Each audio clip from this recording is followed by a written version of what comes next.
Hey guys, GT2 King here, back today with another video. In this video, I will be trying my best to explain spell pricing and how to price spelled items. So before we begin, I've never traded spells prior to this and I don't plan on doing so, but I came across a very in-depth guide and I'll be going over it and trying to break it down as best as I can. I will also include a timestamp on screen here and in the description to get to a specific area of the video. So what are spells? Spells are exclusive Halloween single-use items. They can give weapons and cosmetics Halloween-themed effects which are visible only on Halloween and full moons. These effects are also visible on servers which have the Halloween mode enabled. There are currently 4 different types of spells: paint spells, footprint spells, weapon spells, and voice spells.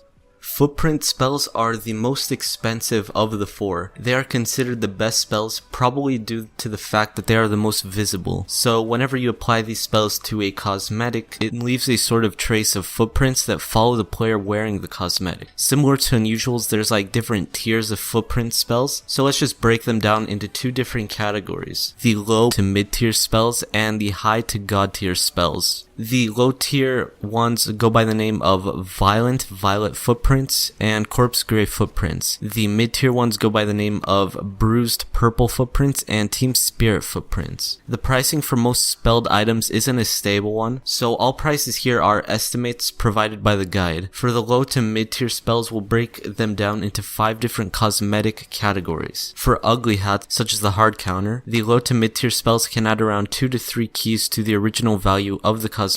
For decent lower tier hats, such as the team captain for example, these spells can add anywhere from 2 to 4 keys to the original value. For nicer hats, usually like all class 1s under 1 key, a good example would be the Patriot Peak. These low to mid tier spells can add 4 to 7 keys to the original value. For more expensive cosmetics, such as the earbuds or the Bill's hat, they can add around 6 to 8 keys to the original value. And for most cosmetics that are more expensive than that, a good example would be like the Max's Severed Head. They could add anywhere from 8 to 10 keys and higher, just depending on the value of the original hat and which spell it has on it. Moving on to the high to god tier footprint spells, they go by the name of Rotten Oranges and Gangrene Footprints for the high tier ones, and the god tier spell goes by the name of Headless Horseshoes. So the high to god tier footprint spells on ugly cosmetics can add anywhere from 4 to 5 keys to the original value. On decent lower tier cosmetics, it can add 5 to 8 keys. On nicer and more expensive hats, it could add anywhere from 8 to 12 keys. And on expensive cosmetics, high to god tier footprint spells add roughly 11 to 15 keys and can go higher based on the original price of the cosmetic.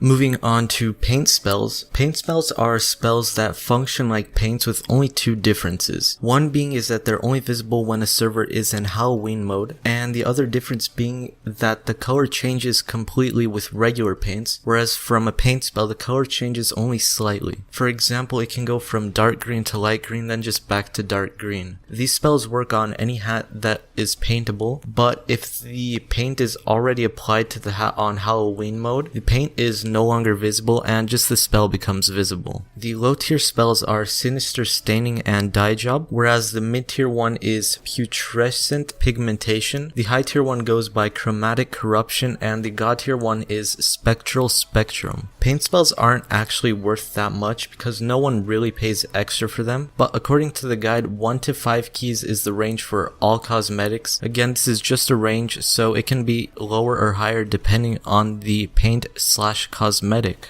Weapon spells fall into 2 categories: spells which affect how the weapon fires, and spells which affect what happens after you kill an enemy. The spells that change how your weapon fires are Spectral Flame or Halloween Fire, which changes the flamethrower fire from just the orange to a greenish color, and the other 3 spells go by the name of Gourd Grenade, Squash Rockets, and Sentry Quad Pumpkins, which have all been simplified to Pumpkin Bombs. Gourd Grenades can be applied to any Demoman explosive weapon except the Sticky Jumper. Squash Rockets have a similar concept and cannot be applied on the Rocket Jumper. However, they are usable on the Calmangler 5000, but they just won't reveal the Squash Rocket effects because it already has a team color trail and explosive effect. Sentry Quad Pumpkins can be applied to any engineer wrench that's not the stock one. These last 3 spells will be indicated as pumpkin bombs on the weapon's stat card, and the spell changes the projectile and explosive effects of the weapons it's applied on. For Engie, it's the Sentry's projectiles and explosions.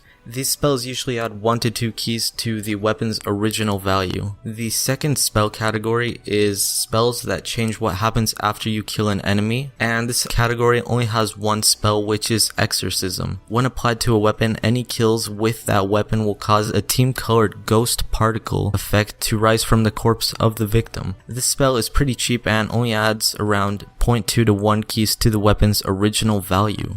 The last spell category is voice spells. Voice spells are pretty discreet and they just change the voice of your character to a lower pitch. So when he says something like go go go, it's in a lower pitch. There used to be many voice spells such as Medic's Blood Curdling Bellow, but they were all renamed to Voices from Below just for simplification in a spell update. They aren't too fancy and you could pick them up for an extra 2 to 8 ref added onto the price of the original item.